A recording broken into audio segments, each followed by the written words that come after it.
যে রাজনীতির কথা বলা যাবে না। আরে ভাই, যে কোরআনে নামাজের কথা আছে, যে কোরআনে যাকাতের কথা আছে, ওই কোরআনে 918 জায়গায় রাজনীতির কথা আছে, সেটা বলা যাবে না কোন কারণে?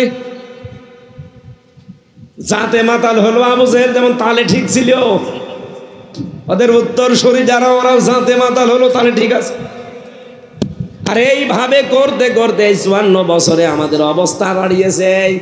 এখন কোরআনের পক্ষে ভোট চাইতে গেলেও মানুষ বলে রাজনীতি। জীবনে যত প্রেম আছে কলিজায়, নবীজির তরে সবটুকু দিয়ে দেব তাই। বিনিময়ে শাফাত যদি তার পাই, মুছে যাবে এ জীবনে যত ব্যথা ভার।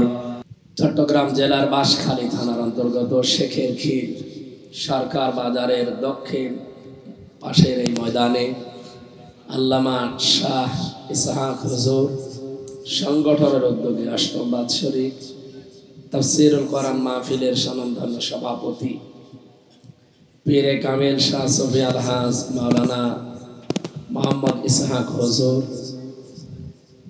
এখানে উপস্থিত আছেন পীরে কামিল শাহজাদা মোহাম্মদ শফিউল্লাহ, প্রধান আলোচক এলাকার কৃতি সন্তান বিশিষ্ট রাজনীতিবিদ শাহজাদা আলহাজ মাওলানা অধ্যক্ষ জহিরুল ইসলাম, সাবেক উপজেলা চেয়ারম্যান বাঁশখালী চট্টগ্রাম। এতক্ষণ যারা আলোচনা রাখলেন নন্দিত মুফাসসিরে কোরআন আলহাজ মাওলানা শাইখ জামাল উদ্দিন পটুয়াখালী, আলহাজ মাওলানা মুহাদ্দিস শাহ আলম সাহেব সাতকানিয়া, মাওলানা ইয়াসির আরাফাত জিহাদি কুষ্টিয়া, আলহাজ মাওলানা অধ্যাপক মাহফুজুর রহমান বাঁশখালী, আমার আগে কথা বলেছিলেন বন্ধুবার হাফেজ মাওলানা মাহফুজুর রহমান দিনাজপুর, অন্যান্য ওলামা ইকরাম, মঞ্চে বসা আছেন বিশিষ্ট আলেমে দ্বীন মাওলানা ইসমাইল হোসাইন, নামনা জানা সম্মানিত ব্যক্তিবর্গ, সামনে বসা মুসলমান ভাইরা, পর্দার আড়ালের সম্মানিতা মা এবং বোনেরা, প্রশাসনের ভাইরা, প্রাণ প্রিয় চট্টগ্রামবাসী, বীর চট্টলার এই এলাকায় আসলে কোরআনের পাখির কথা মনে হয়, যদিও তার বাড়ি বরিশাল বিভাগে। এই চট্টগ্রাম বিভাগের মানুষের জন্য 50টা বছর জীবনের বহু সময় তিনি এলাকার মানুষকে দিয়েছেন আল্লাহর কোরআনের জন্য।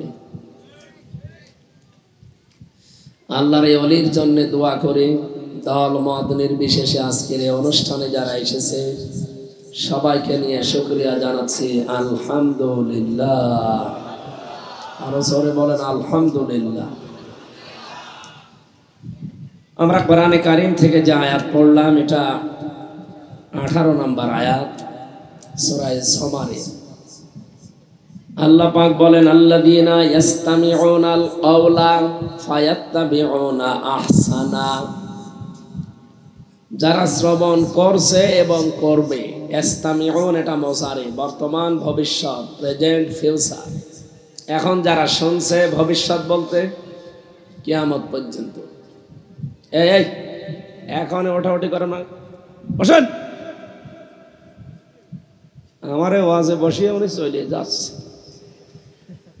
1 ঘন্টা কোনো জায়গায় যাওয়া যাবে না, খুব জরুরি যদি হয় তখন যাবেন। আর জরুরি হবেই কেন, 1-1.5 ঘন্টা যদি বসে থাকতে না পারে, আপনার বিয়ে দিলে বউ টেকবে? আমি আর নিচে নামলাম না, ওস্তাদ আছে নিচে নামা যাচ্ছে না। এরপরে এবার কেউ ওঠেন, দেখেন কি বলি, জীবনের মতো আর উঠবেন না। দরকার জায়গায় কাজ কাম সব হয়ে যাবে। আশা করছে আপনি উঠবেন। এখানে কত মেয়ের বাপ আছে আপনি জানেন? অনেকে জামাই খুঁজতে এসেছে। এখন যদি আপনি এরকম বারবার উঠাউঠি করেন, ও মেয়ের বাবা যদি একটু পছন্দ হালকা পাতলা করেও থাকে, বলবে এ বিয়ে শেষ। এই জন্য আশা করছি 1-1.5 ঘন্টা উঠবেন। আমরা একটা ক্লাস করব 1 ঘন্টা। নির্ধারিত আয়াতের উপরে তাফসীর আকারে ক্লাস করাবো, থাকবেন তো ইনশাআল্লাহ। আল্লাহ তাআলা বর্তমান, ভবিষ্যৎ, প্রেজেন্ট, ফিউচার দুইটা কাল দিয়ে শব্দটা গঠন করলেন। আর কওলুন এই শব্দের আগে আল্লাহ আলিফ লাম দিলেন। আল্লাহ তাআলা বলেন আল্লাযীনা যারা ইসতামিউনাল কওলা, যারা কথা শুনছে এবং শুনবে। কথা মানে এই কওলের ব্যাখ্যায় তাফসীরে মুফাসসিরিন ইকরাম লিখেছেন মান ক্বালা বিহি সাদাকা। এই হাদিসে এসেছেন তারা যারা কোরআন দিয়ে কথা বলে তারা সত্য কথা বলে, সুতরাং কোরআনের কথাই সত্য কথা। ওমান আসদাকু মিনাল্লাহি কিলা, আল্লাহর চাইতে সত্যবাদী কেউ আছে বলেন? তাহলে আজকে থেকে সিদ্ধান্ত নিয়ে নেবেন যে কোরআন বাদ দিয়ে কেউ যদি কথা বলে তার কথার ভেতরে ভেজাল থাকার সম্ভাবনা নেই। এটা মনে করে জীবন চালাবেন। এই একটু বেশি হয়ে যাচ্ছে, রিভাব হালকা দেন, ইকো দেওয়ার দরকার নেই, বাড়ি খেলে সমস্যা। আল্লাহ রাব্বুল আলামিনের এই কওল থেকে এক কথায় প্রমাণিত, যেটা আমরা শুনতে চাই, শুনতে চাবো, তার নাম কোরআন। তার নাম কি? আমার খুতবার ভেতরে আপনারা শুনেছেন আলহামদুলিল্লাহিল্লাযী নাযালাল কোরআন আলা আবদিহি লিয়াকুনা লিল আলামিনা নাযীরা। সব প্রশংসা আল্লাহর জন্যে, যিনি তার বান্দা মুহাম্মদুর রাসূলুল্লাহর উপরে কোরআন নাজিল করেছেন বিশ্বের মানব মণ্ডলীকে সতর্ক করার জন্যে।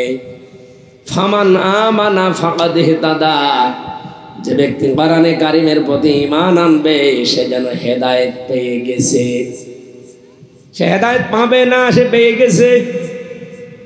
ওমান দাল্লা ওমান লা ফাকাদ দাল্লা দালালাম বাঈদা। কোন মানুষ যদি এর উপরে ঈমান না আনে, মুখ ফিরিয়ে নেয়, সে হেদায়েত থেকে ছিটকে বহু দূরে চলে গেছে। বলেন নাউযুবিল্লাহ। আমরা এখানে এসেছি যারা পথ পাওয়ার জন্যে, হেদায়েত পাওয়ার জন্যে না গোমরা হওয়ার জন্যে? তাহলে শুনতে হবে আল্লাহর এই কোরআনের কথা। ইসতামিউনাল কওলা, কিভাবে শুনবেন আল্লাহর কোরআনের কথা? আল্লাহর নির্দেশ হচ্ছে ওয়াইদা কুরিয়াল কুরআনু ফাসতামিউ লাহু ওয়ানসিতু লাআল্লাকুম তুরহামুন। যখন তোমাদের সামনে কোরআন তেলাওয়াত করা হয়, কোরআনের কথা আলোচনা হয়, দুইটা বিষয় খেয়াল রাখবে। এক নম্বর চুপ থাকবে, আর এক নম্বর শুনবে। দুইটাই ফরজ। শোনাও ফরজ, চুপ থাকাও ফরজ। আপনি দুইটা শব্দের দিকে তাকান, সামিয়া দিলে শব্দের অর্থ কিন্তু আমরা পেয়ে যেতাম। সামিয়া মানে শোনা, ফাসতামিউ দিলেন কেন? ওয়ানসিতু এর ভেতরেও দুইটা অক্ষর বেশি করলেন কেন? বাপ পড়েছিলাম মিজান মন সাহেবে, বাবের ভেতরে এই শব্দগুলো বেশি। যে শব্দের ভেতরে অক্ষর বেশি তার গুরুত্ব বেশি। আল্লাহ সামিয়া না দিয়ে ফাসতামিউ দিয়েছেন, ওয়ানসিতু দিয়েছেন। তার মানে বোঝা যাচ্ছে শব্দগুলোর গুরুত্ব একটু বেশি। আপনি শুনতে হলে অবশ্যই আপনাকে দিলের কান লাগিয়ে শোনা লাগবে। দুই নম্বরে শুধু শুনলেই হবে না, চুপ থাকা লাগবে। এই দুইটা ফরজ বিধান আমরা এখন মানতে পারবো না ইনশাআল্লাহ। কি হবে? লাআল্লাকুম তুরহামুন, আল্লাহর রহমত এখানে নাজিল হবে ইনশাআল্লাহ। সুতরাং আল্লাহর কোরআন যেহেতু শুনতে এসেছি, এই দুইটা নিয়ম সামনে ফলো করে শোনা লাগবে। নাজিল হয়েছে ১৫০০ বছর আগে। নাজিল হওয়ার পর থেকেই কোরআন যারা শুনেছে, এখন যারা শুনছে, কিয়ামত পর্যন্ত যারা শুনবে, এই শ্রোতা মণ্ডলী ৩ ভাগে বিভক্ত। এক নম্বরে কোরআন শুনলেই বাধা দিয়েছে, আল্লাহর ভাষায় তারা কাফের। সূরা হামিম সাজদার ২৬ নম্বর আয়াতে দলিলটা আছে, ওয়াকালাল্লাযীনা কাফারু লা তাসমাউ লিহাদাল কুরআন ওয়ালগাউ ফীহি লাআল্লাকুম তাগলিবুন। আল্লাহ পাক বলেন, ওই সময় নবীজি যখন কোরআন মানুষকে শোনাতো, কাফেররা আইন পাশ করেছিল সব চলতে দেওয়া যাবে, কোরআনের আলোচনা মুহাম্মদের এটা চলতে দেওয়া যাবে না। শুধু চলতে দেওয়া যাবে না এতটুকু যদি তারা শেষ করে দিত, এই আয়াত আল্লাহ মনে হয় নাজিলও করতো না। আপনি দেখেছেন শুধু চলতে দেওয়া যাবে না, শুনতে দেওয়া যাবে না এ বলে আবু জেহেল শেষ করে নাই, আইন পাশ করে স্বতঃসিদ্ধ করে দিয়েছে, বিধিবদ্ধ করে দিয়েছে যে শোনা তো যাবেই না। যেখানে কোরআনের আলোচনা মোহাম্মদ তৈরি করে ওই জায়গাটা নষ্ট করে দাও, হট্টগোল তৈরি করো, ঢোল ঢুকি তবলা বাজাও, এলাকার পরিবেশ ভীতিপূর্ণ করে দাও, 144 ধারাও জারি করে দাও, যেটা আমরা আজ বাংলাদেশে 15.5 বছরে বেশি দেখেছি। আমি ওরস শরীফ দেখেছি বাধা নেই, নওরোজ শরীফ দেখেছি বাধা নেই, খসরোজ শরীফ দেখেছি বাধা নেই, ইসালে সাওয়াব দেখেছি বাধা নেই, গোসল শরীফ বাধা নেই, খালি বাধা তাফসীরুল কোরআন মাহফিলে। কেন? আমি যদি আজ অধ্যক্ষ জহিরুল ইসলাম সাহেবের বাড়িতে প্রবেশ করে সালাম দেই, ছোট একটা বাচ্চা বেরিয়ে এসেছে, বাচ্চা আমারে সালামের জবাব দিয়ে বলছে, আঙ্কেল আমার আব্বা বাড়ি নেই, ঢাকায় গেছে, আপনি পরে আসবেন। এমন মোলায়েম গলায় আমার আঙ্কেল বলে ডাক দিয়েছে, এটা কি ছেলে না মেয়ে এখনো আমি টের পাইনি, কারণ যে পোশাক পরে এসেছে ও পোশাক দেখে বোঝা যাচ্ছে না, কারণ এখন তো অধিকাংশ পোশাক ডিজিটাল। এমনকি যদি নাম জিজ্ঞাসা করি তা হয়তো আমি টের পাবো না। যদি বলে আমার নাম মাহি, আমি বসবো ছেলে না মেয়ে, কারণ মাহিয়া মাহি এ দেশে নায়িকা, আবার মাহি বি চৌধুরী পুরুষ মানুষ, আমি বসবো কি করে? এটা কি ছেলে না মেয়ে, আম্মু না আব্বু, এটা বোঝার জন্য একটা পদ্ধতি আছে। ও যে প্যান্ট বা পায়জামা পরে আছে ওটা খুলে ফেলা লাগবে, ঠিক মানে কি? এটা খুলে না ফেললে আপনি বুঝবেন? বলেন বলেন, এটা যদি সত্যি আমি খুলি তখন বুঝবো যেটা আম্মু না আব্বু। তাফসীর মাহফিলে বাধা কেন? তাফসীর মানে খুলে ফেলা। তাফসীর মানে আবরণ দিয়ে ঢাকা আছে, আবরণ তুলে ফেলা। এই যে চাটা ঢাকা আছে, এটা তুলে ফেললে আমি টের পাবো ভেতরে কি আছে।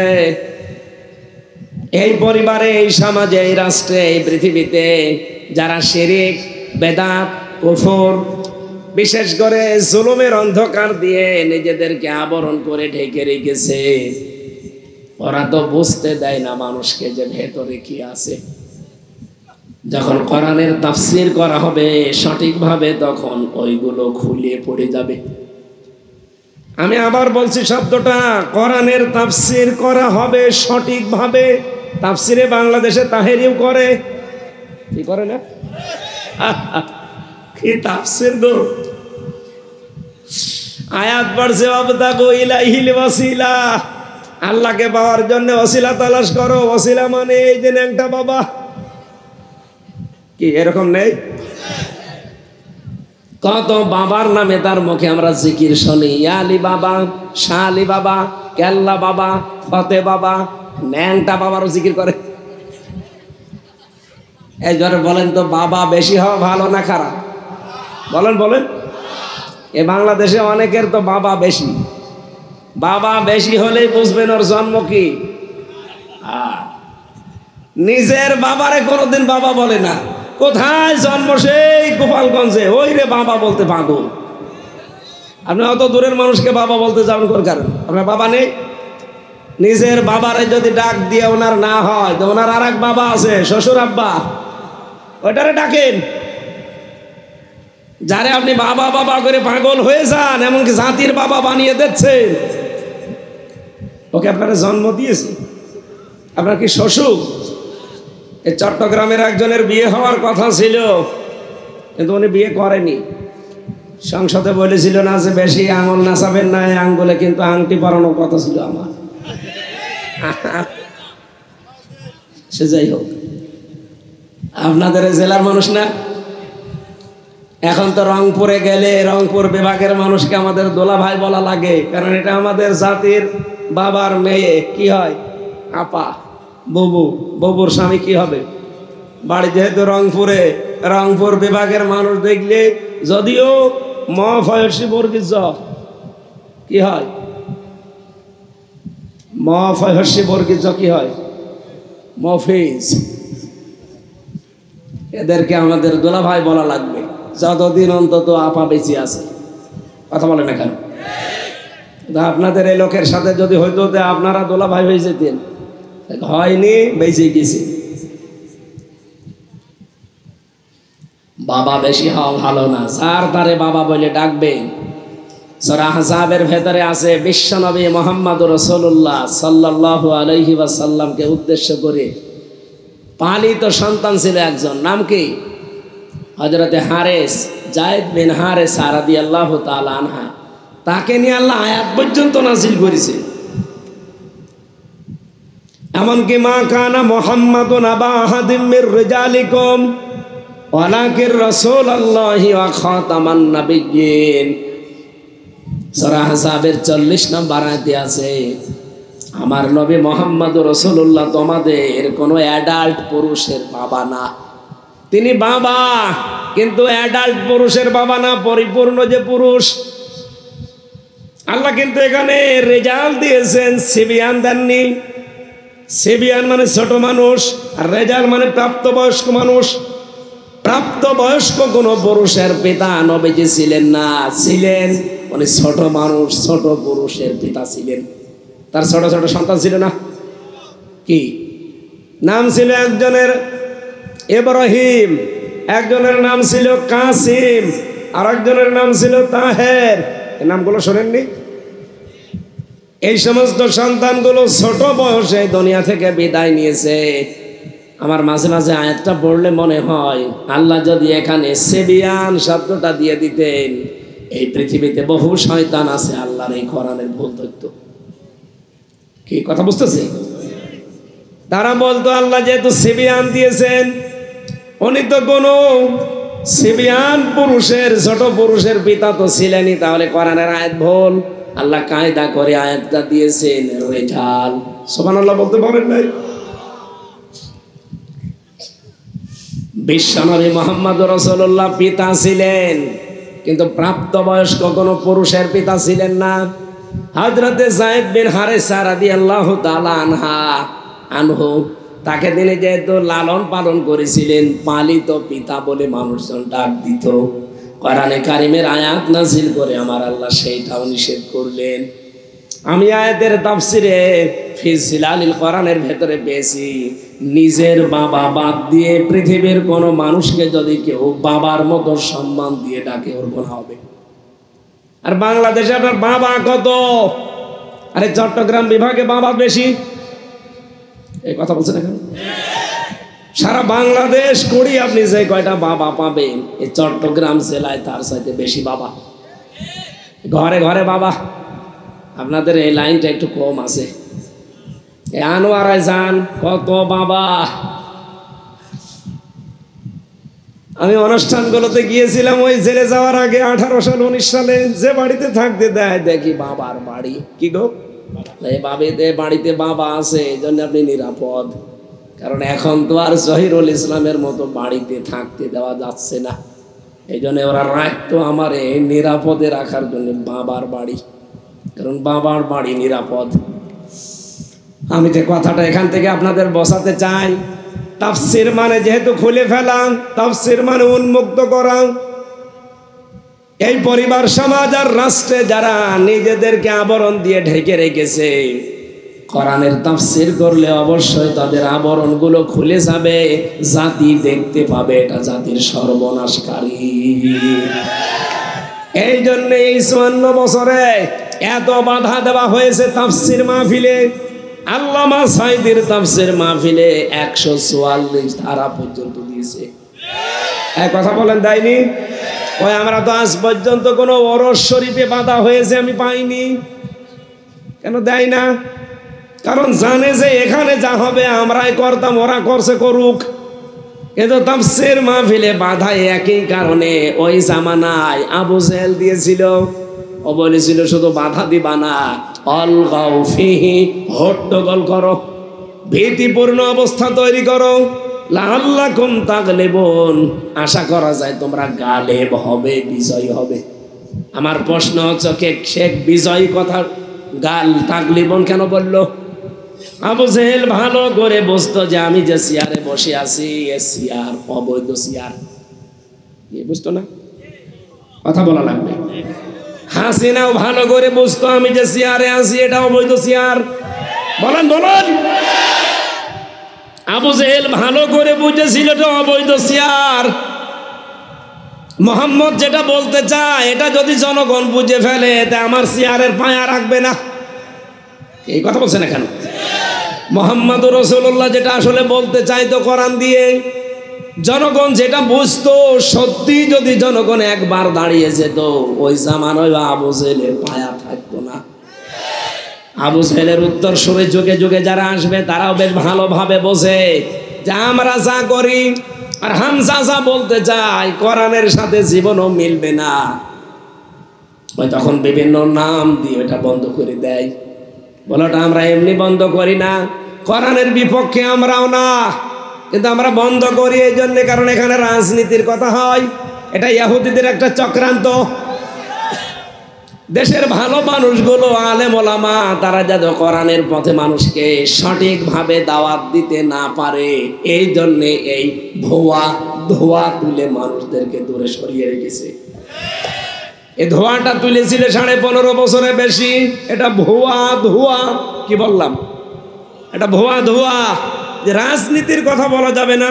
আরে ভাই, যে কোরআনে নামাজের কথা আছে, যে কোরআনে যাকাতের কথা আছে, ওই কোরআনে 918 জায়গায় রাজনীতির কথা আছে, সেটা বলা যাবে না। কোন কারণে? জাতে মাতাল হলো আবু জেহেল, যেমন তালে ঠিক ছিল। ওদের উত্তরসূরি যারা ওরাও জাতে মাতাল হলো, তাহলে ঠিক আছে। আর এইভাবে করতে করতে 54 বছরে আমাদের অবস্থা দাঁড়িয়েছে। এখন কোরআনের পক্ষে ভোট চাইতে গেলেও মানুষ বলে রাজনীতি। কি কথা বলে না কেন? ইসমাইল সাহেব না, উনি প্রতিদিন বাজার থেকে আসার সময় মাছ নিয়ে আসে। আপনাদের এলাকায় যেহেতু সাগর এলাকা, বড় বড় মাছ পাওয়া যায়, বোয়াল মাছ, কিন্তু বাজারে বিক্রি হয় কেটে কেটে পিস পিস করে। যেহেতু গরিব মানুষ একেবারে 10 কেজি তো একবারে নিতে পারবে না, এই জন্য হাফ কেজি না 1 কেজি কেটে নিয়ে এসেছে পিস পিস করা। বাড়িতে আসার পরে মেয়ে জিজ্ঞাসা করছে বাচ্চা যে আব্বা এটা কি? বোয়াল মাছ। মেয়ে মনে করছে বোয়াল মাছ মনে এতটুকুই হয়, বোয়াল মাছ এতটুকু। দ্বিতীয় দিন আবার নিয়ে এসেছে, বলছে আব্বা কি? বোয়াল মাছ। ঠিক আছে। তৃতীয় দিন ওনার টাকা পয়সা হাতে এসেছে, এবার নিয়েছে 5 কেজি বোয়াল মাছ, কাঁধে করে নিয়ে আসতেছে। বাড়িতে ঢোকার পরে মেয়ে বলছে আব্বা কি? বলছে বোয়াল মাছ। মেয়ে দিয়েছে দৌড়, না এ বোয়াল মানি না, এ বোয়াল খাবো না, এ বোয়াল না। বলেন তো আগে জানিয়ে এসেছিল এটাকে আসল বোয়াল না স্কেটটা আসল? বলেন বলেন। আবহমান কাল থেকে বিশেষ করে চট্টগ্রাম দিয়ে যেহেতু ইসলাম প্রবেশ করেছে, ওই সমস্ত সময়ের কথা, ওই সময় যদি সঠিকভাবে আমরা সব কিছু তুলে ধরতাম, এলাকার যারা দায়িত্বে ছিল সঠিক ইসলাম তুলে ধরতে দিত না। এই ইসহাক রহমতুল্লাহ আলাইহি, ইসহাক হাফিজাহুল্লাহ, ওনাদের মতো মানুষগুলো ইসলাম প্রচার করেছিল আংশিক আংশিক। এখন ওনার সন্তানেরা ওরা যখন ইসলাম বোয়াল মাছের মতো নিয়ে এসেছে, তখন কিছু মানুষ এতদিন যারা মনে করেছে বোয়াল মানে পিস পিস, এখন 5 কেজি বোয়াল দেখে দৌড় দেয়, বলে না এ বোয়াল খাবো না, এ বোয়াল নেব না। উনিও পারতো না ওনার বাবার মতো আংশিক একটা ইসলাম প্রচার করে দিতে। এই রক্ত পিচ্ছিল রাস্তায় কোন কারণে ওনার আশা লাগবে? কারণ এখন আমরা সেই পরিবেশ সামনে পেয়েছি। এখন আর আগস্টের 5 তারিখের আগে নেই। এক কথা বলছে না কেন? এখন আমরা দেখতে পাচ্ছি এদেশে ওই পিস পিস করা 1 কেজি 1.5 কেজি বোয়াল লাগবে না, এখন লাগবে 5 কেজি ওজনের বোয়াল। এটা যদি জাতির সামনে আমরা সবাই এক সুরে এক কায়দায় বোঝাতে পারি, বাংলাদেশে কেউ এই কথা বলার সাহস পাবে না যে কোরআনের সাথে রাজনীতির সম্পর্ক নেই। অনেকে এটা বলছে না। এমনকি চাঁপাইনবাবগঞ্জের দুইজন চাঁপাবাজ স্বামী আর স্ত্রী, ওরা অলরেডি বলেই ফেলেছে যে এরকম জহিরুল ইসলামের পক্ষে কেউ ভোট চাইতে পারবেন না, নুরুল ইসলাম বুলবুলের নামে কেউ ভোট চাইতে পারবেন না। আপনি আমার কাছে এসে বলেন, আমি তো ওপেন চ্যালেঞ্জ দিয়েছি, বাংলাদেশের 56,000 বর্গ মাইলের প্রতি ইঞ্চি জায়গায় আমি ওপেন ভাবে কোরআনের পক্ষে জহিরুল ইসলামের মতো মানুষদের পক্ষে ভোট চাইব। কে বাধা দেবেন? সামনে এসে বাধা দেবেন।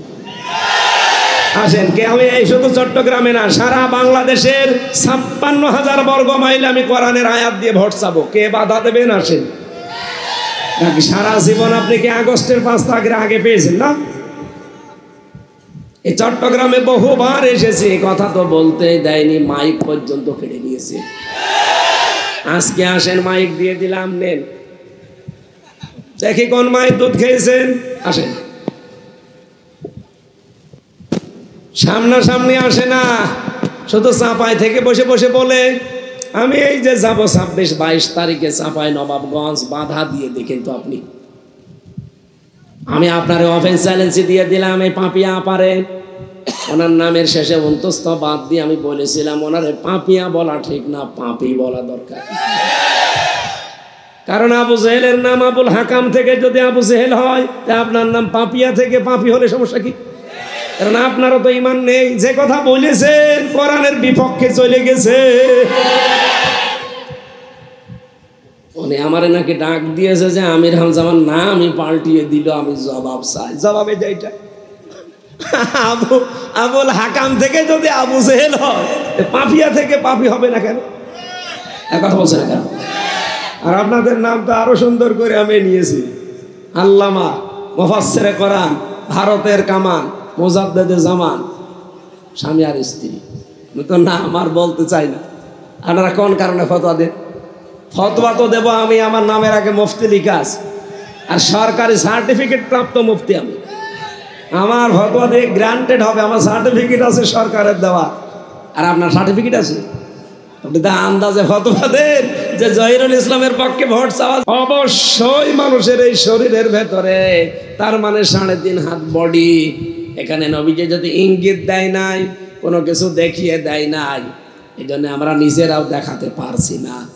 এই হাদিসের ব্যাখ্যা পড়তে গিয়ে টিকায় আমি প্রায় 7টা পয়েন্ট পেয়েছি। পীর সাহেবরাই হাদিস বলে দেখবেন বেশি, আলা ইন্না ফিল জাসাদি মুদগাতুন, অবশ্যই পুরা শরীরের ভেতরে একটা গোশতের টুকরা আছে। কি আছে? বলেন বলেন। এখন মুদগা, গোশতের টুকরা, ইদা সলুহাত সলুহাল জাসাদু, যখন এটা ভালো হয়ে যায় পুরো মানুষটাই ভালো। এটা যখন খারাপ হয়ে যায়, ওই যা ফাসাদাত ফাসাদাল জাসাদু, তখন পুরো মানুষটাই খারাপ হয়ে যায়। আলা, ওই আলা মানে এই যেটা বললাম এইটাই, ওই সাবধান। ওয়াহিয়াল কলব, ওই গোশতের টুকরার নাম হচ্ছে কলব। নাম কি? বলেন বলেন। এ পর্যন্ত বুঝেছেন? এ পর্যন্ত এখনো বোঝেন? আমি আবার ব্যাখ্যায় যাচ্ছি। নবীজি কিন্তু বলেন না যে তোমার মাথা, বুক, পেট, পিঠ এর ভেতরে ওই টুকরাটা আছে। বললেন ফিল জাসাদি, শরীরের ভেতরে। তাহলে শরীর বলতে মাথা থেকে পা পর্যন্ত পুরাটা। তাহলে গোশতের টুকরা অবশ্যই আমাদের 3.5 হাত বডির ভেতরে কোনো জায়গায় আছে না নেই? কোথায় আছে? না, শরীরের 3.5 হাত বডির ভেতরে আছে। কোথায় আছে এটা নেই। এবার কোথায় আছে আমি আপনাদেরকে বোঝাচ্ছি। নবীজি শব্দটা বললেন ফিল জাসাদি, বলার পরে মুদগাতুন, মুদগা মানে কি এইটা আপনাকে আগে জানা লাগবে। আপনি এখানে কম্পিউটার যদি ভেড়াতেন, এই যে মানুষের তৈরি হওয়ার যে প্রক্রিয়াগুলো আমরা দেখি, সুম্মা খালাকনান নুতফাতা আলাকাতান ফাখালাকনাল আলাকাতা মুদগাতান ফাখালাকনাল মুদগাতা ইযামান ফাকাসাউনাল ইযামা লাহমা। বাবার স্ফলিঙ্গ দিয়ে দ্রুত গতিতে যে পানিটা বের হয়ে যায়, বিজ্ঞান এখন দেখতে পাচ্ছে না পাক পানিটা মায়ের রেহেম পর্যন্ত যেতে কমপক্ষে 40 লক্ষ মানুষ তৈরি হওয়ার ক্ষমতা রাখে। এক ফোঁটা বীর্যে বাবা যখন ছেড়ে দিয়েছে, ওটা মায়ের রেহেম পর্যন্ত আসতে ওই বীর্য দিয়ে কত লক্ষ মানুষ তৈরি হতে পারে? বলেন বলেন। আমার বাবা জহিরুল ইসলামের বাবা ঠিক এইটাই করেছিল। আমরা 40 লাখ ভাই বোন একসাথে তৈরি হওয়ার ক্ষমতা ছিল, কিন্তু মায়ের জরায়ের সাথে দেওয়ালে ধাক্কা লেগে পায়ের সাথে পা লেগে হয়তো প্রতিযোগিতায় আমরা পর্যন্ত যেতে পারিনি। উনি গেছে, আমি গিয়েছি, আর বাকি আমার ভাই বোন গুলো সব বিদায় নিয়েছে। ওখানে যাবার পরে বিজ্ঞান এখন দেখাতে চায় যে এই নাপাক পানিটা দিয়ে আমার আল্লাহ 4টা জিনিস তৈরি করে: চুল, রড, হাড় আর পর্দা। মায়ের রেহেমের ভেতরে যে নাপাক পানির থলি আছে, ওইটা দিয়ে আমার আল্লাহ আরো 4টা জিনিস বানায়: রক্ত, গোশত, চর্বি আর চামড়া। ওদিকে চুল, রগ, হাড় আর পর্দা পেয়েছি, যে রক্ত, গোশত, চর্বি আর চামড়া পেলাম।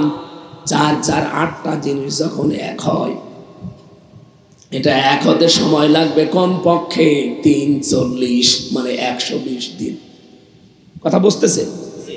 তাহলে প্রথম যাবার পরে এটার নাম হয় আলাক। আলাক মানে প্রথমে যেটা আসতেছে সুম্মা খালাকনান নুতফা, প্রথমে নুতফা হয়, যেটা বীর্য নাপাক হয়ে আসে, ওটার আরবি নাম নুতফা বলা হয়। এই নুতফা 40 দিন পর ওটা আলাক হয়। আলাক মানে জমাট বাঁধা রক্ত। এ পর্যন্ত আমরা অনেকে জানি। আধুনিক বিজ্ঞানকে জিজ্ঞাসা করেন, কম্পিউটার দিয়ে তারা দেখাবে আলাক মানে যোগ। আলাক মানে যোগ যেমন ঝুলে থাকে, 40 দিন পরে ঠিক এই নুতফাটা মায়ের রেহেমের ভেতরে ভাবে ঝুলে থাকে।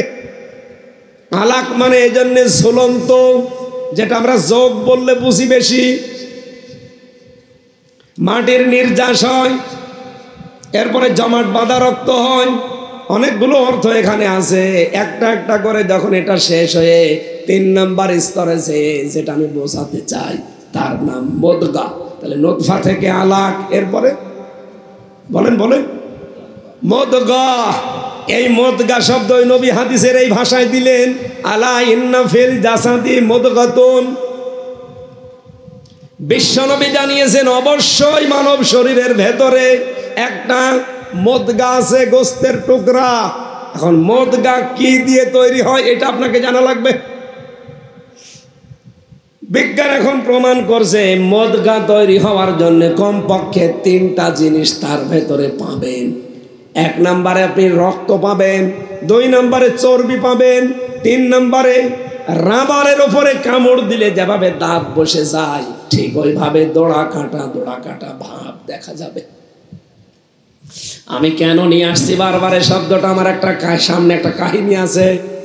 আর সারা বাংলাদেশ সহ এই ভারতে আমি বেশি থাকতাম আগে, এখানে তো আরো 180 মাইল বেগে এই ব্যবসাটা চলছে। বিভিন্ন দরবারে গেলে দেখবেন ওরা কলব পরিষ্কার করার জন্য জিকির দেয় যে বাম স্তনের 2 আঙ্গুল নিচে কলব আছে, এমন জোরে ধাক্কা দিবি যেন পরিষ্কার হয়ে যায়। আমার এখানে প্রশ্ন না, কলব যদি এখানে থাকে তাহলে আপনি ধাক্কা ওইভাবে না, আরো জোরে মারেন, দরকার হয় কোড়াল দিয়ে মারেন, হাতুড়ি দিয়ে মারেন, পরিষ্কার হোক। কিন্তু জিনিস যদি ওখানে না থাকে, যত জোরে ধাক্কা মারবেন ও কি পরিষ্কার হবে না বুক ব্যথা হবে? বলেন বলেন। আমি আজ প্রমাণ করব এখানে আছে না অন্য কোনো জায়গায় আছে। এবার আসেন কোরআনে কারিমে সূরা আরাফ 9 নম্বর পারা 13 নম্বর পৃষ্ঠার 2 নম্বর লাইনে আছে, 179 নম্বর আয়াতের মাঝের অংশে আছে। আল্লাহ পাক বলেন লাহুম কুলুবুল লা ইয়াফকাহুনা বিহা, তাদের কলব আছে কিন্তু তারা বোঝে না, চিন্তা নেই। তাহলে কলবের কাজ কি? না, কলবের কাজ কি? এই আয়াত দ্বারা প্রমাণ হচ্ছে লাহুম কুলুবুন লা ইয়াফকাহুনা বিহা, তাদের কলব আছে কিন্তু তারা বোঝে না, তারা চিন্তা করে না কলব দিয়ে। তিনটি ইন্দ্রিয় শক্তির কথা আয়াতে আল্লাহ দিলেন, লাহুম কুলুবুন লা ইয়াফকাহুনা বিহা ওয়া লাহুম আয়ুনুন লা ইউবসিরুনা বিহা ওয়া লাহুম আযানুন লা ইয়াসমাউনা বিহা। এই তিনটা জিনিস তাদের আছে। কলব আছে, চিন্তা নেই, দেখার পরে না দেখার ভান করে থাকে, শোনার পরেও না শোনার ভান করে থাকে। এরা আর মানুষ থাকে না। উলাইকা কালানাম, এরা জানোয়ার। এরা কি বলেন বলেন? আল্লাহ বলেন জানোয়ার পর্যন্ত বললেও তো হতো না। বালহুমা দল, শুকুরের চাইতে কুকুরের চাইতে এরা খারাপ। এই জন্য বারবার রিপিট করছি, কত পীর যে আয়াতে ধরা পড়বে, কত মুসলমান, কত রাজনৈতিক নেতা কর্মী আজকে আয়াতে ধরা পড়বে যে আপনার কলব আছে, আপনার চিন্তা নেই কেন? আপনার থেকে আল্লাহ গরু ছাগল বানায়নি। চিন্তা করার জন্য যেহেতু কলব দিয়েছেন, উপলব্ধি করার জন্য কলব দিয়েছেন, তাহলে কলবের যতগুলো কাজ তার একটা কাজ কি বুঝলাম? আরো জোরে বলেন বলেন। আমার প্রশ্ন, চট্টগ্রামবাসী মানুষ কি চিন্তা করে বুক দিয়ে না মাথা দিয়ে? আরো জোরে বলেন। মানুষের বুক পরিষ্কার হলে সে চুরি ছাড়বে না, ডাকাতি ছাড়বে না, জেনা ছাড়বে না, কিন্তু মাথা পরিষ্কার হলে চুরি করবে না, মাথা পরিষ্কার হলো জেনা করবে না। এই কথা বলছে না কেন? পরিষ্কার করা দরকার এইটা না এইটা। এবার কোরআনের পরে হাদিস, হাদিসের পরে বিজ্ঞান। এবার আসেন তো জিনিসটা আছে কোন জায়গায়? যেহেতু মদগা নবী বললেন, মদগা হওয়ার শর্ত কয়টা পেলাম? আরো জোরে কি লাগবে? রক্ত, চর্বি, আর একটা দড়া কাটা ভাব লাগবে, যে রাবারে কামড় দিলে যেরকম হয়। এবার আপনি মাথার মগজ বের করেন, আর বাম স্তনের 2 আঙ্গুল নিচে যে গোস্ত আছে এটা কেটে বের করেন। দেখেন ওই শর্তগুলো মেলে কার সাথে? আমার তো মনে হয় বুক কেটে যদি বের করেন, এখানে রক্ত পাবেন, চর্বি পাবেন, দোড়া কাটা ভাব পাবেন না, জীবনও পাবেন না। কারণ দোড়া কাটা ভাবটা কি? বিজ্ঞান এখন মাথার ভেতরে এই যে মগজ, এখানে 70,000 জিনিস পেয়েছে। ফ্রন্টাল লব, অক্সিপিটাল লব, প্যারাইটাল লব, মোটর কর্টেক্স, টেম্পোরারি কর্টেক্স, এরকম 70টা জিনিস আমি নিজে পেয়েছি। এই জিনিসগুলো এখান থেকে সাপ্লাই দিচ্ছে পুরা শরীরে। আপনি কি মনে করেন চোখ দিয়ে আমি দেখলাম সাপ? না, আপনার দেখার যে শক্তিটা মাথার মগজ, আপনি খালি খাপড়িটা খুলে দেন, আপনাকে আমি দেখাবো। মাথায় যে দেখতেছে দেখার জিনিস, যেটা ফ্রন্টাল লব, এটা কিন্তু সামনে থাকে না, এটা আছে পেছনে। পুরা মাথার ভেতরে আল্লাহ এইগুলো জিনিসগুলো দিয়েছেন, দেখেছেন চোখ দিয়ে। চোখ দিয়ে দেখার সঙ্গে সঙ্গে চোখ পাঠিয়ে দিয়েছে ওই যে দোড়া কাটা ভাব বলা হয় রগ, এইটা দিয়ে এই তারের মাধ্যমে পাঠিয়ে দিয়েছে ওই পেছনে। ও সঙ্গে সঙ্গে সিদ্ধান্ত নিয়েছে যে হয়তো কিছু হাতে নাও, হয় লাঠি হাতে নাও, নাই দৌড় দাও। এই সিদ্ধান্ত কি চোখ দেয় না মাথা দেয়? বলেন বলেন, কি বুঝলেন এখান থেকে? চিন্তা আমরা করি বুক দিয়ে না মাথা দিয়ে। আপনার যদি বিশ্বাস না হতে চায়, কোনো মুরব্বী মানুষের মাথা ফাটান, আমি দেখাবো। কারণ ও তো এমনি মরে যাবে 2 দিন পরে। ওরে অন্তত এই যে মুরব্বী আছে, ওনার মাথা ফাটিয়ে দেন, আমি আপনাকে মগজে হয় চর্বি পাবেন এবং রক্ত পাবেন, আর ওই যে রাবারের উপরে কামড় দিলে যেভাবে দাগ হয় ওই দাগ পাবেন। দোড়া কাটা ভাব থাকে না? তা আমার তো কোরআনের সাথে, হাদিসের সাথে, বিজ্ঞানের সাথে যেটা মেলছে সেটা নেব না? আমার বাবা যা বলছে ও তো মন মতোর ব্যবসা প্রতিষ্ঠান ঠিক রাখার জন্য বলছে। আমার মনে হয় দেশের মানুষ যদি এটা আজ বুঝতে পারে যে জিনিসই তো এখানে নেই, ও ছাটা আমি খালি এই ধাক্কা দিয়ে বুক ব্যথা হয়, এইটা পরিষ্কার করেন। বাংলাদেশ জামাত ইসলামী চায় এইটা পরিষ্কার। হ্যাঁ, এটা যদি কারো অপরিষ্কার থাকে তাহলে লাঠি দিয়ে দল থেকে বের করে দেবে। এই কথা বলেন না কেন? চেহারা দেখি না, দেখি আপনার এইটা ঠিক আছে কিনা। যশোরের একজন সাখাওয়াত হোসেন, ওর এইটা ঠিক ছিল না, পাশায় লাত্তি দিয়ে বের করে দিয়েছে। আর অন্য দলের সব ঠিক আছে, এইটা ঠিক নেই। কি কথা বললেন না? আমি এই যে সালমান এফ রহমান, শরীর সব ঠিক ছিল, এটা ঠিক ছিল, এই জন্য তো চুরি করেছে। ৩৬,০০০ কোটি টাকা এমনি চুরি করেছে। শরীর তো ভালো, দেখতে মনে হয়েছে যে একেবারে জিবরাইলের ছোট ভাই। মাথার চুল থেকে পায়ের স্যান্ডেল পর্যন্ত পুরা সাদা। আমার মনে হয় ভেতরেও সব সাদাই ছিল, কিন্তু কলবটা পুরা কালো। যেটা দিয়ে চিন্তা ভাবনা আসবে ওটা পুরা কালো হয়ে গিয়েছিল, কারণ মানুষ পাপ করলে ওখানে একটা দাগ পড়ে। কি কথা বলেন না কেন? আপনি শোনেননি হাদিস যে পাপ করলে একটা দাগ পড়ে, আবার পাপ করলে আবার দাগ পড়ে, আবার পাপ করলে আবার দাগ পড়ে। উপরে সাবান সোটা দিয়ে সোনা পাউডার দিয়ে খুব ভালোই লাগে, ভেতরে পুরা কালো হয়ে গেছে। এই জন্যে তো এত টাকা মারিং কাটিং করেছে। এমনকি এই চট্টগ্রাম সহ বাংলাদেশের যত মানুষ বিদেশে থাকে, 3 জন মানুষ এখান থেকে পার্সেন্টেজ পেত। এই দরবেশ একজন, হাসিনার ছোট বোন রেহেনা একজন, আর কুড়িগ্রামের একজন এমপি। এই 3 জনের নাম আমি নিজে শুনে এসেছি মালয়েশিয়া থেকে। এই যে জামাটা সেলাই করতে গিয়েছিলাম, যে দোকানে গিয়েছি, ওই দোকানদার বলছে আমার বাড়ি যশোরে, বাংলাদেশে। আমার 7.5 লাখ টাকা লেগেছে এখানে আসতে। আমার 80,000 টাকাও পায় প্রতি মাসে। এই যে পাশে কাজ করছে এক দোকানে 5 জন, এর বাড়ি হচ্ছে পাকিস্তানে, এর 2,20,000 টাকা লেগেছে, এরও 80,000 টাকা বেতন। আর এই পাশে যে 2 জন ইন্ডিয়ান, ওদের 1,20,000 টাকা লেগেছে, ওরও 80,000 বেতন। এ পাশে যে আর একজন থাইল্যান্ডে বাড়ি, এর 30,000 টাকা লেগেছে, এরও 80,000 বেতন। বলেন, আমার লাগবে বাংলাদেশ থেকে 7.5 লাখ, আর আমার পাশের দেশ ইন্ডিয়া তার লাগবে মাত্র 1,20,000, পাকিস্তান লাগবে 2,20,000, আর ওর লাগবে 30,000 টাকা। উপায় সবারই 80,000। কথা বলছেন না? কেন এত টাকা কম বেশি হবে কেন? পরবর্তীতে যারা শিক্ষিত মানুষগুলো আছে তাদের সাথে মিশলাম, শুনলাম যে এখানে সিন্ডিকেট করে এই দরবেশ আর এই আল্লাহর ওলির এই ছোট বোন আর ওই আর এক এমপির নাম বললো নূর আলম, এই 3 জন মিলে এই টাকাগুলো সব সিন্ডিকেট করে মারিং কাটিং করে। ওই ভারতের যদি 1,20,000 লাগে, আমারও 1,20,000ই লাগতো। বাকি টাকা সব ওরা 2 নাম্বারই করে খায়। টিকিট কেটে যাওয়া আসা সব বেশি হলেও 36,000 টাকা হলেই হয়ে যায়। সেখানে আর কিছু খরচপাতি দিয়ে 1,20,000-এর বেশি লাগার কথা না, সেখানে খরচ নেই কত? 7.5 লাখ। অথচ এই 5 জনের উপায় তো 80,000। এই টাকাগুলো এতদিন মারিং কাটিং করে খেলেন, কি করলেন? বাংলাদেশের শ্রেষ্ঠ ধনী ছিল এই সালমান এফ রহমানের দরবেশ, কিন্তু এখন জেলখানায় ফলরে থাকে।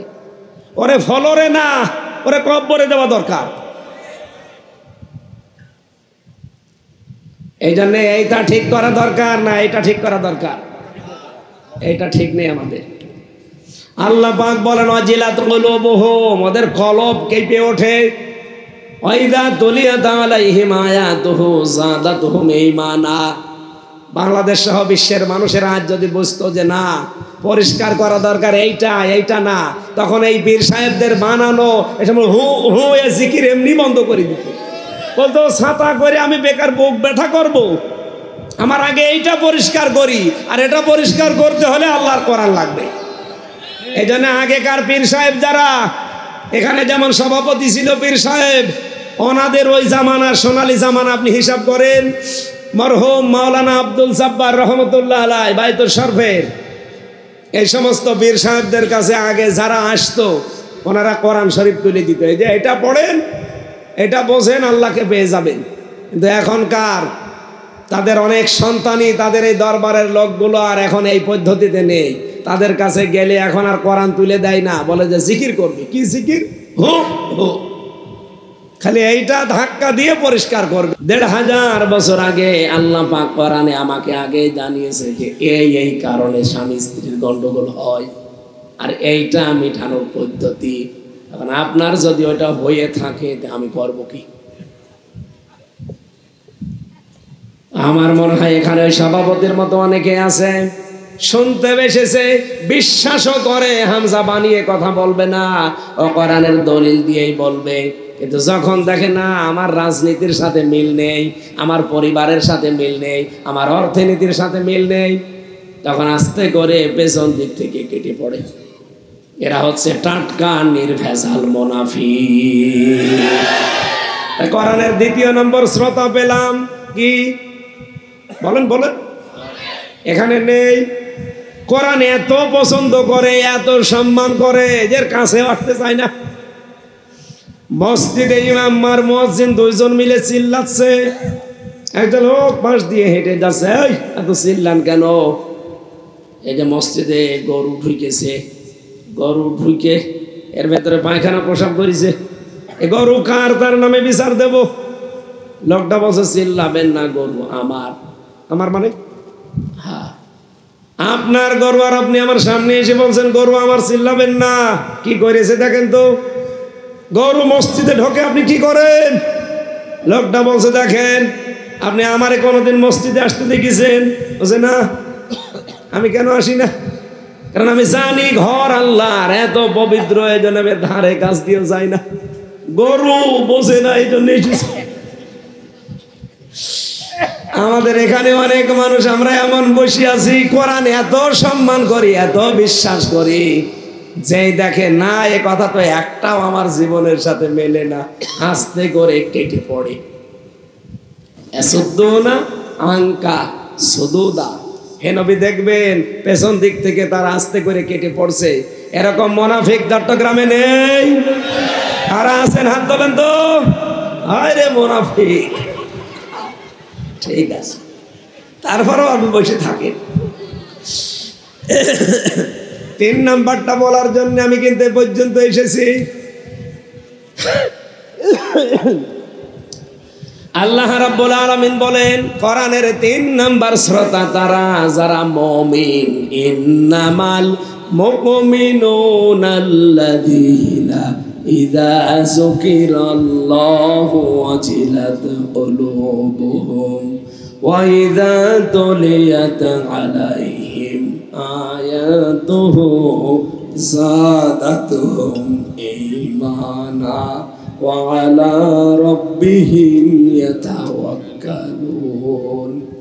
সূরা আনফালের 2 নম্বর আয়াতে আছে আল্লাহ পাক বলেন ঈমানের দাবিতে আমি আল্লাহর দৃষ্টিতে মুমিন তো তারা যাদের সামনে আমার কোরআনের আয়াতগুলো তেলাওয়াত হলে তাদের অন্তরাত্মা কেঁপে ওঠে। ওয়াজিলাত কুলুবুহুমের ব্যাখ্যায় পেয়েছি। এখানে দাঁড়িয়ে আছেন কোন কারণে? আল্লাহ করে গেছে, ওখানে বসে বসে খাই দেন, নষ্ট করে দেন। বসেন বসেন। এই গলা চা খেয়ে ভালো হয় না, এর ওপর এখন ট্রেন চলে গেলেও কিছু হবে। গলা কি গলা আছে? প্রতিদিন 2, 3, 4, 5টা করে আপনারা চালাচ্ছেন। ওই কোথায় শাহজাহান চৌধুরী, আনাম শামসুল ইসলাম, কোথায় আসে নূর মোহাম্মদ আনোয়ারি, এই খালি এই দলীয় নেতাদের দিয়ে ধরে হুজুর একটু গেয়ে দিন। একদিনে একটা হলে তো পারা যায়, 3টা 4টা 5টা করে লাগাচ্ছে, এই জন্যই তো গলা আর উঠছে না।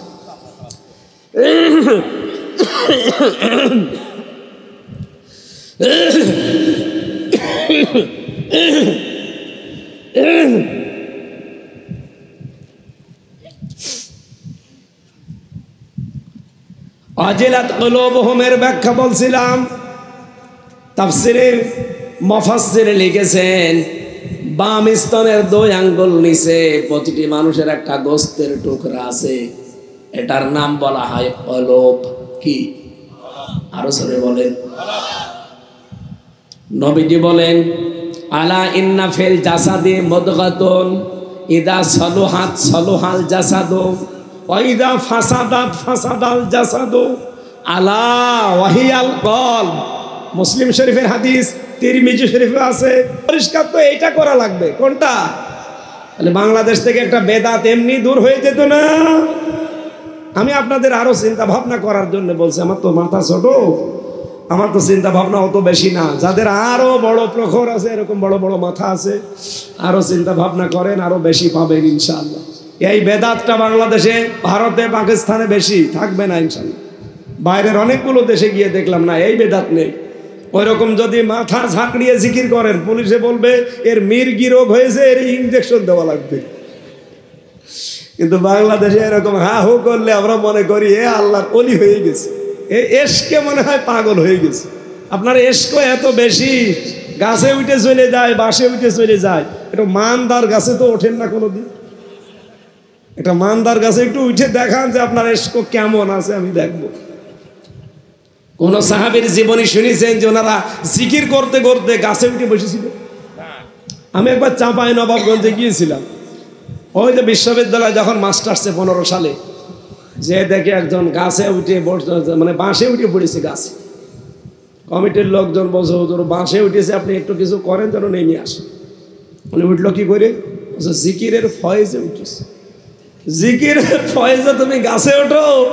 বাঁশ গাছ এবং ওই যে তেলা যে গাছ আছে ওই গাছগুলো ওঠে। তো পাকড়া গাছ না কি বলে না, ওই যে কাঁটা থাকে, শিমুল গাছ, মানদার গাছ, ওই গাছে একটু উঠে দেখো তো যে তোমার এসকো কেমন, আমি আজকে দেখবো। যাতে মাতাল হইলো তাহলে ঠিক আছে, ওই গাছে উঠতে চাই না। সুতরাং এই ভণ্ডামিগুলো বাদ দেওয়া লাগবে। আপনার পরিষ্কার হওয়া লাগবে কি বলেন বলেন, মগজটা পরিষ্কার করেন, জীবনও চুরি করবেন না, অভাব থাকলেও চুরি করবেন না। মগজ পরিষ্কার ছিল মাওলানা মতিউর রহমান নিজামী রহমতুল্লাহ আলাইহির, এই জন্যে মন্ত্রী তারপরও চুরি চামারি করেছে। মন্ত্রণালয় চালিয়ে 36 টাকা বেঁচেছিল, টাকা ফেরত দিয়েছে। ওনার পরিষ্কার ছিল এইটা, কথা বলেন ঠিক কিনা? ওয়াইদা তুলিয়াত আলাইহিম আয়াতুহু যাদাতুহুম ঈমানা, যখন তাদের সামনে আল্লাহর কোরআন তেলাওয়াত করা হবে, ওদের মাথা যদি পরিষ্কার থাকে, নবী আপনি দেখতে পাবেন ওই মানুষগুলো ঈমান যা আছে ওটা আরো বেড়ে গেছে। ওয়ালা রাব্বিহিম ইয়াতাওয়াক্কালুন, ওরা বাড়ি যাওয়ার সময় এই ভরসা নিয়ে বাড়ি যাবে যে আল্লাহ পাকের ওপরে আমরা একনিষ্ঠভাবে আজকে থেকে ভরসা করলাম, আর কারো ওপরে আমাদের ভরসা নেই। জোরে বলেন সুবহানাল্লাহ। আমার কথা ছিল কোরআনের শ্রোতা কয় প্রকার? 3 প্রকার। 1 নম্বরে কাফের, শুনলেই বাধা দেয়। 2 নম্বরে মুনাফিক, শুনতে আসে মেলে না চলে যায়। 3 নম্বরে শুনতে আসে ঈমান বেড়ে যায়, তাওয়াক্কুল নিয়ে যায়, ভরসা নিয়ে যায় কার প্রতি? আমরা এই 3 নাম্বার শ্রোতা হতে চাই, কথা বলেন ঠিক কিনা? শ্রোতা হয়ে কি করবেন? আল্লাহ পরের শব্দে দিয়েছেন ফায়াত্তাবিউনা আহসানা। শুনলেই হবে না আল্লাহর কোরআনের কথাগুলো, এর ভেতরে যেগুলো উত্তম, শুধু উত্তম না, আহসানা ইসমে তাফসিল, সব চাইতে উত্তম যেগুলো, এর ভেতর থেকে সেগুলো তোমরা অনুসরণ করে চলবা। উলাইকা আল্লাযীনা হাদাহুমুল্লাহ, এই মানুষগুলোকে আমার আল্লাহ হেদায়েত দান করবেন। ওয়া উলাইকা হুমুল আলবাব, আর এই মানুষগুলো পৃথিবীতে বুদ্ধিমান। জোরে বলেন সুবহানাল্লাহ। এটা বাংলা অর্থ ছিল। এখান থেকে আমরা আহসানা শব্দটার ব্যাখ্যা করতে চাই না। আসলে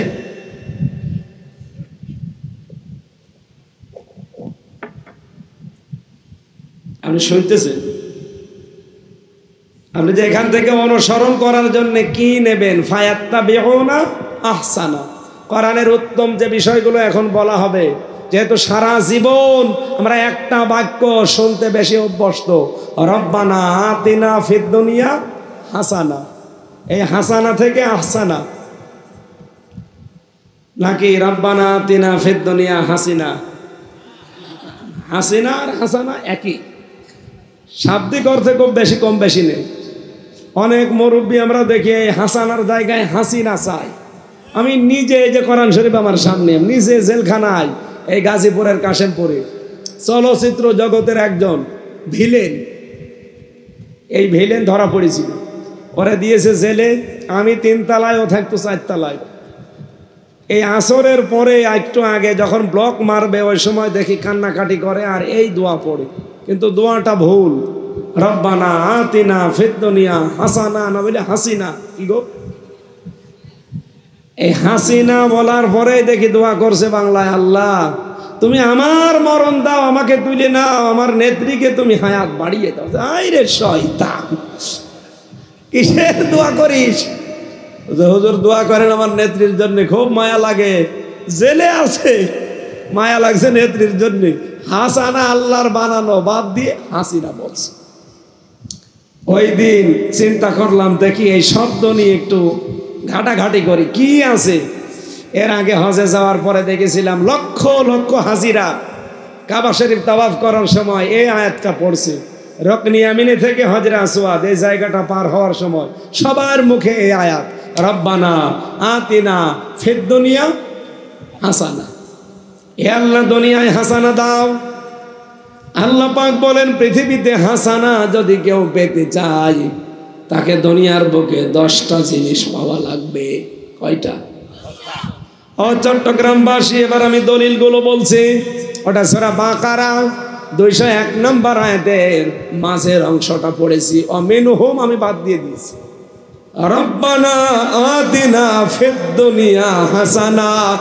হে আমাদের রব, দুনিয়ায় আমাদের হাসানা দাও, আমাদের কল্যাণ দাও।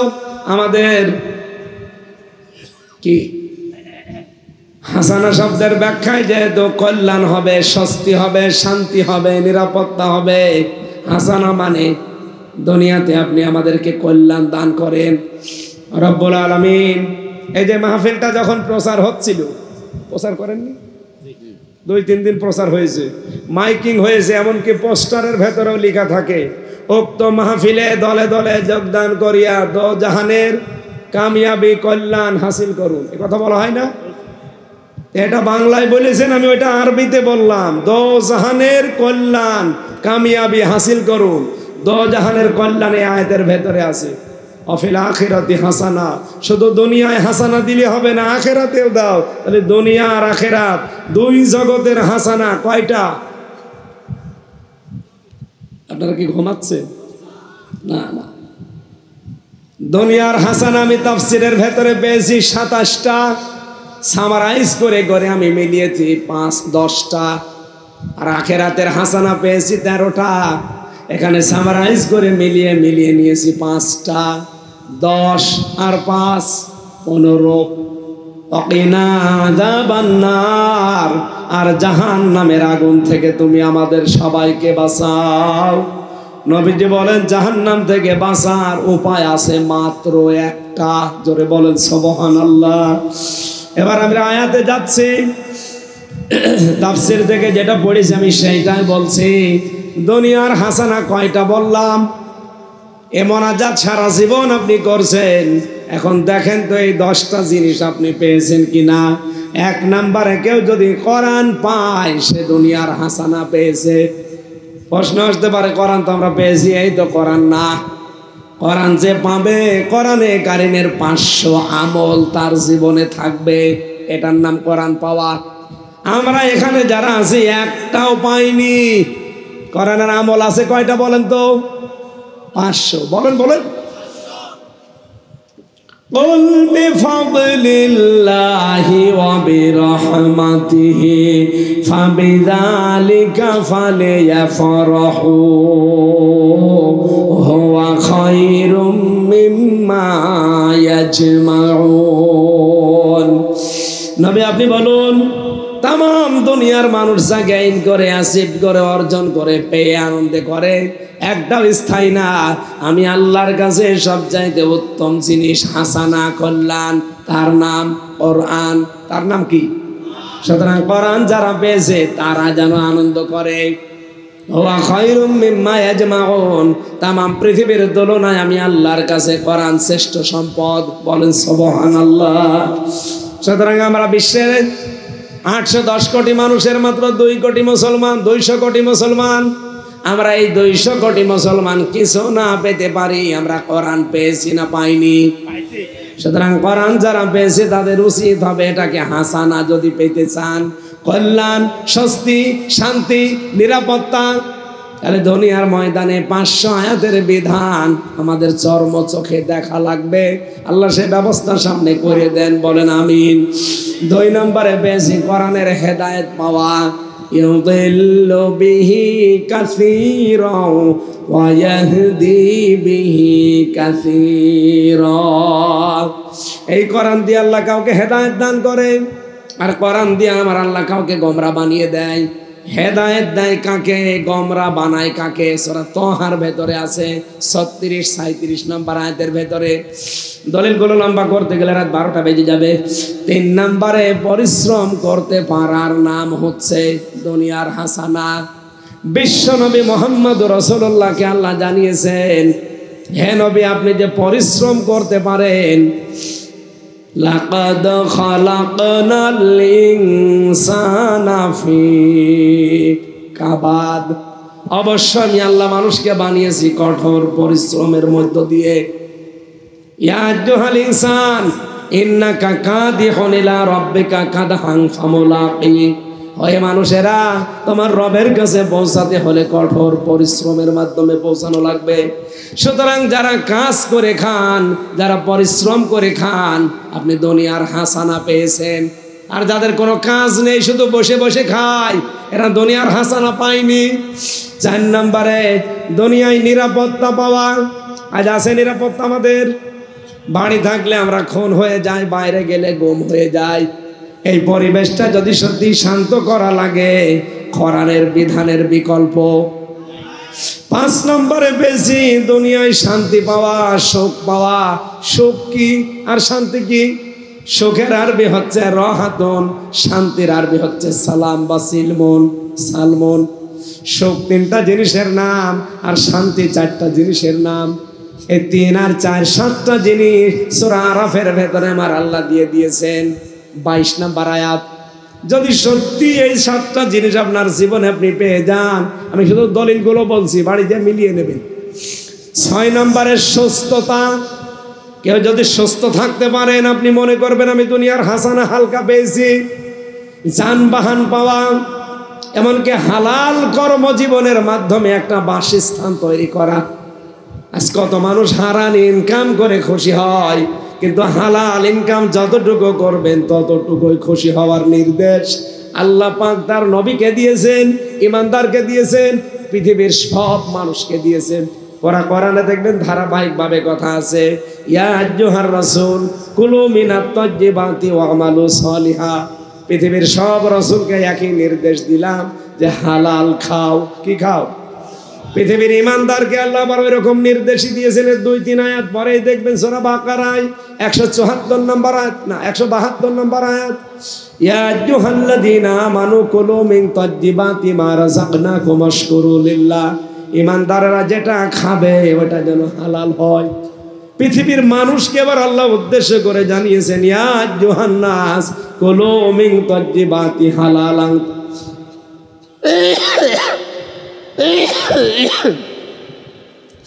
ওহে পৃথিবীর মানুষেরা যেটা খাবে ওটা যেন হালাল হয় এবং মানসম্মত, স্বাস্থ্যসম্মত, রুচিশীল হয়। চট্টগ্রামবাসী শুধু হালাল হলেই কিন্তু খাওয়া যাবে না, ওটা রুচিশীল হওয়া লাগবে, স্বাস্থ্যসম্মত হওয়া লাগবে। হালাল হলেই সব খাওয়া যায়। নাক দিয়ে যেটা আসে এটা হালাল না? কি হালাল? আরে না, কি বলেন? আলেম আছে, জিজ্ঞাসা করে দেখেন, নাক দিয়ে যেটা আসে হালাল। কিন্তু কেউ যদি বলে পিরিচি করে দিলাম, মাখন মনে করে খান, হালাল, কিন্তু আপনার তো রুচি নেবে না, আর এটা স্বাস্থ্যসম্মত না, হালাল হলেই খাওয়া যাবে না। মুখ দিয়ে যেটা আসে লালা থুথু, এটা হালাল না? হালাল। কেউ যদি এখন বলে পিরিচি করে দিলাম, একটু মাখন মনে করে খেয়ে খাবে, হবে? কারণ এটা স্বাস্থ্যসম্মত আর রুচিশীল না। হালাল হলে খাওয়া যাবে না, ওটা হালাল হতে হবে, পবিত্র হওয়া লাগবে, স্বাস্থ্যসম্মত হওয়া লাগবে, রুচিশীল হওয়া লাগবে। আর আমরা বাবা শাহজালাল সব হালাল করে নিয়েছি। এরপরে পেয়েছি কোরআনের সমাজ পাওয়া। এইটা পাওয়ার জন্য আমরা চেষ্টায় আছি। আমরা খালি মোনাজাত করে শেষ করব না, আমরা কোরআনের সমাজ কায়েম করতে চাই। এটা দুনিয়ার হাসানা, দুনিয়ার। এরপরে 8 নম্বরের সন্তান যেন ভালো হয়। ভালো সন্তান ওইটা যেটা ডাল খায় না। ভালো সন্তান কোনটা? প্রতিদিন আমরা এই দোয়াটা অনেকে পড়ি, রব্বানা হাবলানা মিন আজওয়াজিনা ওয়া যুররিয়াতিনা কুররাতা আয়ুনি ওয়াজআলনা লিল মুত্তাকিনা ইমামা। হে রব, দুনিয়াতে আমাদেরকে ভালো বউ দাও, ভালো সন্তান দাও যাদের দেখলে আমাদের চক্ষু শীতল হয়ে যায়। আর শিবিরের কেন্দ্রীয় সভাপতি জাহিদুল ইসলাম, এই যে আপনাদের কুমিল্লাতে বাড়ি, ছেলেটা দেখলেই চোখ জড়িয়ে যায়। শিবিরের সেক্রেটারি জেনারেল আমাদের খুলনা বিভাগে বাড়ি, নুরুল ইসলাম সাদ্দাম, খুলনায় কয়েকদিন আগে আমার সাথে অনুষ্ঠানে ছিল, দেখলেই চোখ জড়িয়ে যায়। আর আমি এমন সন্তান বানিয়েছে যে আমার সামনে ডাল খেতে খেতে আসে। সন্তান ভালো করার জন্য যে পদ্ধতিগুলো আছে আমরা ওই লাইনে যাই না। আমি আপনাকে গ্যারান্টি দিতে পারি, আমার তো আর ছেলে নেই, আমার মেয়ে আছে। এই মেয়েকে মেয়ের মতো তৈরি করার জন্য একটা ফ্যাক্টরি বাংলাদেশে আছে, তার নাম ইসলামী ছাত্রী সংস্থা। আমি গ্যারান্টি দিলাম, আমি নিজে দিয়েছি, আপনিও দেন। মেয়েকে আপনি মানুষের মতো মানুষ করতে পারবেন। জীবনে ওই মেয়ে কোনোদিন আপনার সামনে অবৈধ সন্তান পেটে নিয়ে ঘুরবে না। আর এর বাইরে আমি বহু দলে দেখেছি, বিশ্ববিদ্যালয় শেষ করে আসা জিনিস তো, আমি দেখেছি বহু মেয়ে বাড়ি আসে ঠিক, মেয়ের পেটে অবৈধ সন্তান। আপনি ইসলামী ছাত্রী সংস্থায় একটা দেখান তো এরকম কোন চরিত্রের। এত বড় গ্যারান্টি দেওয়ার পরও যদি কারো বিশ্বাস না হয়, এদিকে আসে। সন্তান যেন ভালো হয়, ভালো হওয়ার ফ্যাক্টরি বাংলাদেশ ইসলামী ছাত্র শিবির। আপনার চাই মনে হয় হোক, কারণ এর ভেতরে আপনি এদের রক্ত পুরা শরীর থেকে বের করে বিড়ির গন্ধ পাবেন না, সিগারেটের গন্ধ পাবেন না, বাবার গন্ধ পাবেন না, ডাইলের গন্ধ পাবেন না। আর কথা বলছে না কেন? আপনি অন্য ছাত্র সংগঠন যারা আছে ইসলামীগুলো বাদ দিয়ে জেনারেলের একটা নিয়ে আসেন, আমি ডাল বাবা সব পাবো। এই চোখে দেখেছি বিশ্ববিদ্যালয়ে ক্লাস চলছে, শিক্ষককে জুতা দিয়ে পিটাচ্ছে ছাত্র, বলছে শালা তোরে মেরেই ফেলবো। শিক্ষক বলছে বাবা তুই আমার ছেড়িয়ে দিয়ে, আমি জীবনে আর ক্লাস নেব না। না, শালা তোরে মেরেই ফেলবো। এই চোখে আমি এইটাও দেখেছি, শিক্ষক অজু করছে, ছাত্র পায়ে পানি ঢেলে দিচ্ছে। ওইটাও তো ছাত্র, এটাও ছাত্র। ওইটা জানোয়ার হয়ে গেছে অলরেডি, আর এটা মানুষ হচ্ছে। এই কথা বলছেন? কারণ এদের সিলেবাস আছে, প্রতিদিন 8টা 9টা করে পয়েন্ট লেখা লাগে। এগুলো লিখলে একটা মানুষ এমনি ভালো হয়ে যাবে, যদি মানুষ দেখানোর জন্যও করে তাও ভালো হয়ে যাবে। এরপরে পেয়েছি স্ত্রী যেন ভালো হয়, এটা দুনিয়ার হাসানা। ভালো স্ত্রী ওইটা যেটা সারাদিন বসে বসে সিরিয়াল দেখে, নাকি এলাকায় সিরিয়াল নেই? ওটা দেখে আর নিজেকে ওইভাবে সাজায় যে আমি হব কটকটি আর আমার মেয়ে হবে কিরণমালা। হয়ও তাই, এমন এমন পোশাক পরে মেয়ে আর মা যাচ্ছে, কোনটা মেয়ে বোঝা যায় না। ধর্ষণ করলে দুইটাকেই করে। আমি কি বেশি বললাম? আপনার জন্য আপনি দায়ী। আজ পর্যন্ত এদেশ যতই খারাপ হোক, দেখেছেন কোন খাস পর্দাওয়ালা কোন মেয়েকে কেউ ধর্ষণ করেছে? করে তো ওইটা যার পেট খালি পিঠ খালি, খালি এই জায়গায় একটা নোকতা দিয়া। স্ত্রী যেন ভালো হয়, ভালো স্ত্রীর 4টা গুণ পাওয়া যাবে। কয়টা? আরো জোরে। ভালো স্ত্রীর প্রথম গুণ হচ্ছে স্বামী যেটা পছন্দ করে সে সেটা পছন্দ করবে। একটু ভালো করে বলেন, ভালো স্ত্রীর গুণ এটা আমি কি বানালাম? তিরমিজি শরীফের হাদিস। নবীজি বলেন ওইটা ভালো স্ত্রী, স্বামী যেটা পছন্দ করে ও সেটা পছন্দ করে। আর আমি নিজে স্বামী, মা বোনরা এসেছে না? সম্মানিতা মা বোনেরা, আমি ওপেন বলছি, বাংলাদেশে প্রতিটি স্বামী চাই, পছন্দ করে বিয়ের পরে তার মা বাবা তার সাথে থাক, কিন্তু 100টার 98টা বউ এটা চাই না। এরকম বউ দেশে নেই। কার কার বউ একসাথে থাকতে চায় না, শুধু আলাদা হতে চায়? হাত তোলেন তো। একজন না, এই এলাকায় এই ওয়াজ করা ঠিক হচ্ছে না। এলাকার মেয়েরা ভালো আলহামদুলিল্লাহ, এগুলো রংপুর এলাকায় বেশি ঝামেলা। ওরা খালি স্বামীকে খোঁচায়। আর কতদিন থাকবেন এভাবে? ও বুড়ো বুড়িকে আলাদা করে দেন না, আপনি জীবনেও স্বামীর মন পাবেন না। 2 নম্বরে গুণ পেয়েছি, স্বামী যখন বাইরে থেকে আসবে স্বামীকে খুশি করার জন্য যত রকমের আয়োজন আছে সব করবে। দরকার হয় অঙ্গভঙ্গি দিয়ে, সাজগোজ দিয়ে, ব্যবহার আচার দিয়ে, যেভাবেই হোক স্বামী যেন খুশি হয়। আর এমন স্ত্রী পেয়েছি বাইরে থেকে গেলে মনে হয় যে গোমরা হয়ে সাপের মতো ফুলতেছি। এরকম বউ দেশে নেই? আপনি কি মনে করেন শুধু নামাজ পড়ে রোজা রেখে কালো বোরকা পরে আমি জান্নাতে যাব? জীবনও না। এই গুণগুলো থাকা লাগবে। এরপরে পেয়েছি পৃথিবীর দুনিয়ার জীবন শেষ হয়ে গেলে অফিল আখিরাতি হাসানা, আখিরাতের হাসানা যদি কেউ পেতে চায় তাকে 5টা জিনিস পাওয়া লাগবে। 1 নম্বরে মৃত্যু যেন ভালো হয়। ভালো মৃত্যু ওইটা যেটা গলায় দড়ি দিয়ে হয়, হ্যাঁ, বিষ খেয়ে হয়। ভালো মরণ ওইটা যেটা জিহাদের ময়দানে শাহাদতের মরণ হয়।